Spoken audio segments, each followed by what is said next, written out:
Hey, CBC. Thanks for posting the fake news last week about me getting the fine, trying to make everybody upset with our Toronto Police Service for doing it publicly. I just want everybody to know something. The moment I got here today, the very first thing that happened was the commander of the Toronto Police Service came up to me, and the first thing he did was promise me to ensure your safety, uphold your rights, and let you know that this is still our country. So,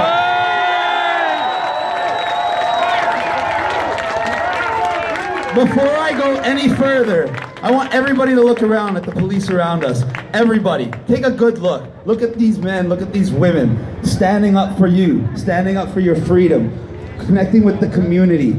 I want you to give them the biggest round of applause you can give them right now. Back the blue! Back the blue! Back the blue! Back the blue! Back the blue! Contrary to what our government would have you believe, our police do not need to be defunded. They do not need re-education. They don't need any of that. If our government truly had the best interests of the people, their police service, and the communities at heart, they would be raising up their salaries and taking off their masks. Trying to use the Toronto police as an example for us to follow is a great idea, but not when they're wearing the masks and not when it's about compliance in defiance of unethical orders.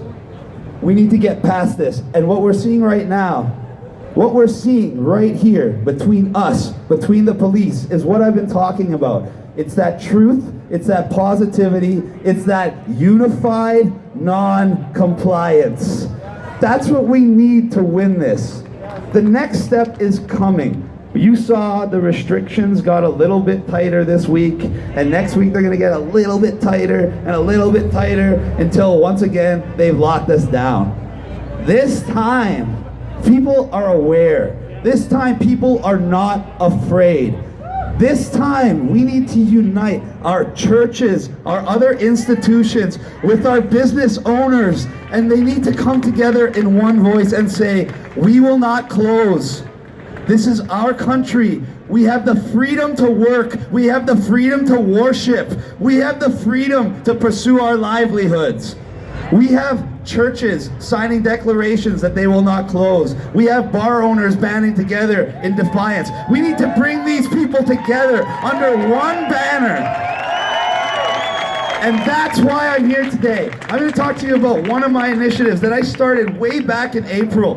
It's called Back to Work.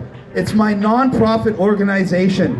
And we saw the lockdown coming. We knew it was going to kill jobs. Just so you know, our country had 1.15 million small businesses at the start of 2020, representing 97% of all the businesses in Canada and over 70% of our jobs and the backbone of our economy and our middle class. After 6 months of a 2-week lockdown, we lost over 250,000 businesses and countless millions of jobs. Our GDP shrunk double digits. Our deficit ballooned to hundreds of billions of dollars. But as soon as they started opening again, people got lulled back into compliance, thinking it was all over. No. I kept back to work going because I knew the second wave was coming. And the second wave will be far more devastating to our businesses, our economy, our religious institutions, our schools, etc. So what does Back to Work do? We unite the people together under one banner. We have a network, we have lawyers, we have a legal fund. I am going to give each and every one of you my personal cell phone number right now. Right now. It's 416-400-9994. And now if you keep your church open, you keep your store open, you keep your bar open, and anybody from the government gives you trouble, you call me. And I will bring us all there. I will bring hundreds of people. I will bring media. We will have a team of lawyers. We will have unlimited funding, and we will make it the biggest circus they have ever seen. And they will rue the day that they mess with that business. That's what united non-compliance is.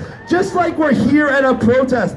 Thankfully, we have amazing police. But if we didn't, if we had Australia, they still couldn't stop what we're doing today. Why? Because there's too many of us united with a good purpose and honest intentions. And you can't fight that with negativity. The more you fight it with negativity, the stronger we get. And now we have gotten to the point where the tables have turned.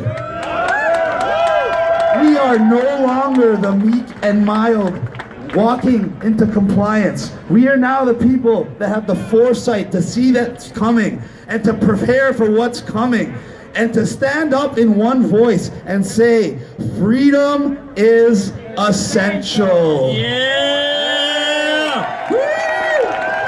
How do we know we're making Freedom! freedom? Freedom! Freedom!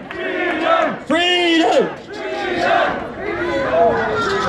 Our elected officials are running scared. They won't even name their experts. They won't give the data. Why? Because in order to extend an emergency, you need to demonstrate justification. And they don't have it. Cases do not equal justification. If every single person here gets a cold, but none of us get sick enough to go to the hospital or die, how did that impact our public health system? How did that impact our country? Answer, it didn't. Cases don't matter, especially when half of them are false positives. This is all a red herring to try to lull you into submission, but it stopped working. It's not working, and it won't work. How do you know we're making headway? How do you know they're running scared? I don't know if you noticed, but you saw Maxime Bernier from the PPC walking around. So we're attracting leaders of political parties, and we attracted one that's even more important in my eyes. Mr. Rob Carbone from the Republican Party of Canada has taken notice of our cause, has taken notice of what's going on. And like me, he is for freedom. Like me, he is for getting people back to work. And like me, he knows that the way forward is one voice, united, saying no to this tyranny, no to unethical orders, and no to their new normal. Ladies and gentlemen, don't get mad, don't show despair. That's what their propaganda is all about. Fear, lies, despair. They want the people to be against each other. They want us yelling at the mask wearers. They want the mask wearers yelling at us. No, show them compassion, show them love, show them respect. It's that simple. When you have the mindset of positivity, they can't fight you. How do they fight you? How do they fight what we're doing here? Why can't they stop it? It's been going on for weeks and weeks and weeks, and it's only growing. There's a reason for that. It's because we're on the side of good. Our intentions are pure and genuine. And that's why we are going to win. That's why we can't be stopped. But we must remain vigilant. For evil to succeed, all it takes is for good people to do nothing. Well, I consider myself a good person, so the last thing I'm going to do is nothing, and I hope all of you feel the same way. Thank you very much. Thank you, Chris Sky. Ouch. Oh, we're dropping the mic already.